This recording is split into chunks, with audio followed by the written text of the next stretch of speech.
തീർത്ഥാടനത്തോടൊപ്പം വിനോദയാത്രയും. യാത്രകൾ വൈവിധ്യമാർന്ന അനുഭവങ്ങൾ സമ്മാനിക്കുന്നവയാണ്. ഭാവനയ്ക്കപ്പുറത്തുള്ളവ കാണാനും നിരീക്ഷിക്കാനും യാത്രകൾ സഹായിക്കുന്നു. ടെലിവിഷൻ ചാനലുകളിൽ നാം വിവിധ രാജ്യങ്ങൾ കണ്ടിട്ടുണ്ടാകാം. പക്ഷേ ഓരോരോ സ്ഥലങ്ങളിലെ ജനങ്ങളെ നേരിട്ട് കാണാനും വിവിധ സംസ്കാരങ്ങളും ഭാഷകളും മനസ്സിലാക്കാനും യാത്രകൾ ഉപകരിക്കും. നാം വളരെ നിസ്സാരനാണെന്ന കാര്യം നമ്മെ തന്നെ ബോധ്യപ്പെടുത്തുവാൻ തീർത്ഥാടനങ്ങൾക്ക് സാധിക്കുന്നു. ആത്മീയവും ഭൗതികവുമായ നേട്ടങ്ങൾ തീർത്ഥാടനം കൊണ്ട് ലഭിച്ചേക്കാം. തീർത്ഥാടന കേന്ദ്രങ്ങളിൽ ഓരോന്നിനും അതിൻ്റേതായ മതപരമായ മൂല്യമുണ്ട്. ജീവിത ശുദ്ധീകരണത്തിനുള്ള അവസരമാണ്. ചരിത്രാതീത കാലങ്ങൾക്ക് മുമ്പേ തന്നെ തീർത്ഥാടനങ്ങൾ ആത്മീയ അന്വേഷണങ്ങളുടെ ഒഴിച്ചുകൂടാനാവാത്ത ഭാഗമായിരുന്നു. ഈശ ആദിയോഗി, പഴനി, രാമേശ്വരം, പാമ്പൻ പാലം, Kalam house, doctor APJ Abdul Kalam memorial national museum, Dhanushkodi, 1964 കൊടുങ്കാറ്റിൽ തകർന്ന ധനുഷ്കോടിയിലെ സെൻറ് ആൻ്റണീസ് പള്ളി, മധുര എന്നിവയിലൂടെയാണ് ഇത്തവണത്തെ യാത്ര. 2025 ഏപ്രിൽ 25 പുറപ്പെട്ട് 28 രാവിലെ തിരിച്ചെത്തി. ആദ്യം പോയത് കോയമ്പത്തൂരിലെ ഈശ ഫൗണ്ടേഷൻ സന്ദർശിക്കാനാണ്. 1992 തമിഴ്നാട്ടിലെ കോയമ്പത്തൂരിനടുത്ത് സദ്ഗുരു സ്ഥാപിച്ച ലാഭേച്ഛയില്ലാത്ത ഒരു ആത്മീയ സംഘടനയാണ് ഈശ ഫൗണ്ടേഷൻ. ഈശ യോഗ എന്ന പേരിൽ യോഗ പരിപാടികൾ വാഗ്ദാനം ചെയ്യുന്ന ഈശ യോഗ കേന്ദ്രം ഇവിടെയാണ്. ഈശ എന്ന വാക്കിൻ്റെ അർത്ഥം രൂപമില്ലാത്ത ദിവ്യൻ എന്നാണ്. 1992 ആത്മീയ നേതാവ് സദ്ഗുരു ജഗ്ഗി വാസുദേവ് നയിച്ച ഒരു ആത്മീയ സംഘടനയാണ് ഈശ ഫൗണ്ടേഷൻ.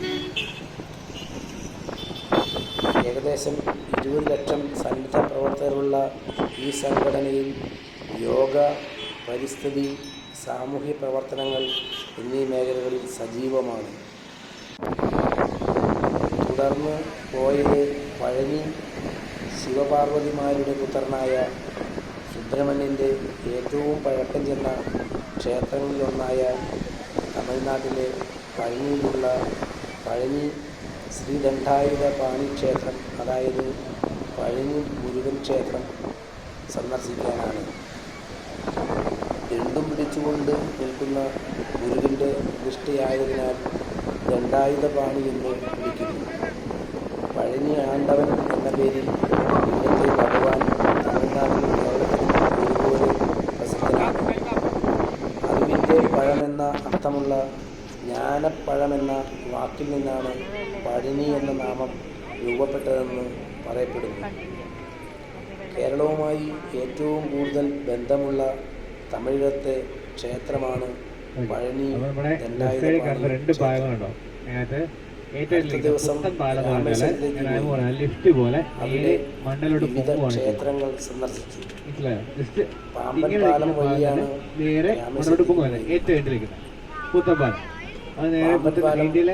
എഞ്ചിനീയറിംഗ് വിസ്മയം തന്നെയാണ്. ഇന്ത്യയിലെ പ്രധാന ഭൂപ്രദേശത്തുള്ള മണ്ഡപം പട്ടണത്തെയും പാമ്പൻ ദ്വീപിലെ രാമേശ്വരത്തെയും ബന്ധിപ്പിക്കുന്ന ഒരു റെയിൽവേ പാലമാണ് പുതിയ പാമ്പൻ പാലം. 1914 തുറന്ന പഴയ പാമ്പൻ പാലത്തിന് സമാന്തരമായാണ് പുതിയ പാലം മാറ്റി സ്ഥാപിക്കാനാണ് അതിൻ്റെ അവശിഷ്ടങ്ങൾ കാണാം. 2.07 കിലോമീറ്റർ നീളമുള്ള പുതിയ പാലത്തിന് 72 മീറ്റർ ലംബ ലിഫ്റ്റിംഗ് വിഭാഗമുണ്ട്. ഇന്ത്യയിലെ ആദ്യത്തെ ലംബ ലിഫ്റ്റ് കടൽപ്പാലമാണിത്. അടിയിലൂടെ കടന്നുപോകാൻ അനുവദിക്കുന്ന ലിഫ്റ്റ് സംവിധാനം വെറും 5 മിനിറ്റും 30 സെക്കൻഡും കൊണ്ട് പൂർത്തിയാക്കാൻ കഴിയും. പഴയ പാലത്തിൻ്റെ വേഗത കുറഞ്ഞതും കൂടുതൽ അധ്വാനം ആവശ്യമുള്ളതുമായ കാൻറ്റിലിവർ സംവിധാനത്തേക്കാൾ ഇതൊരു പുരോഗതിയാണ്. 2025 ഏപ്രിൽ 6 പ്രധാനമന്ത്രി നരേന്ദ്രമോദി ഇത് രാജ്യത്തിനായി തുറന്നുകൊടുത്തു. തുടർന്ന് പോയത് മുൻ president doctor APJ Abdul Kalam memorial museum കാണാനാണ്. രാമേശ്വരത്ത് ജനിച്ചു വളർന്ന കലാം ഒരു ശാസ്ത്രജ്ഞനായി DRDOയിലും PSROയിലും ജോലി ചെയ്തു. 2015 ജൂലൈ 27 ഷില്ലോങ്ങിൽ വെച്ച് അദ്ദേഹത്തിൻ്റെ പെട്ടെന്നുള്ള മരണത്തിന് ശേഷം 2015 ജൂലൈ 30 രാമേശ്വരത്തെ പേയ്ക്കരുമ്പ് എന്ന സ്ഥലത്ത് അദ്ദേഹത്തെ സംസ്കരിച്ചു. ശ്മശാന സ്ഥലത്ത് ഒരു സ്മാരകം നിർമ്മിച്ചിട്ടുണ്ട്. തുടർന്ന് പോയത് അദ്ദേഹം ജനിച്ച സ്ഥലത്തുള്ള കലാം ഹൗസ് കാണാനാണ്. അതിനുശേഷം ധനുഷ്കോടി ബീച്ച് കണ്ടു. ധനുഷ്കോടി ബീച്ച് ഇന്ത്യയിലെ ഏറ്റവും ശാന്തമായ ബീച്ചുകളിലൊന്നാണ്.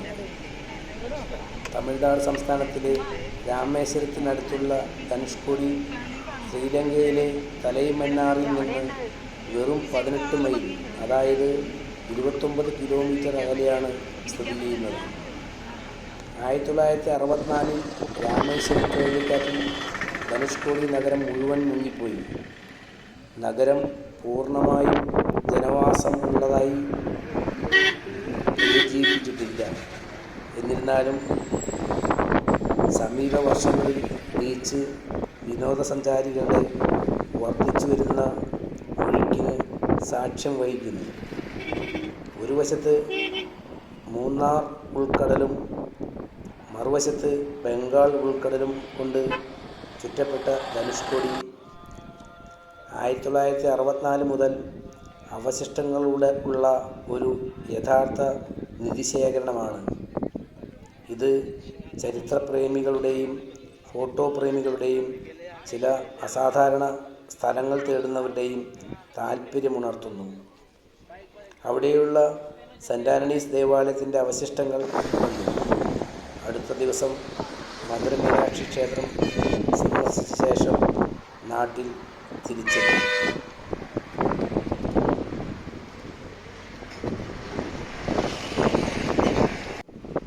യാത്രകൾ വൈവിധ്യമാർന്ന അനുഭവങ്ങൾ സമ്മാനിക്കുന്നവയാണ്.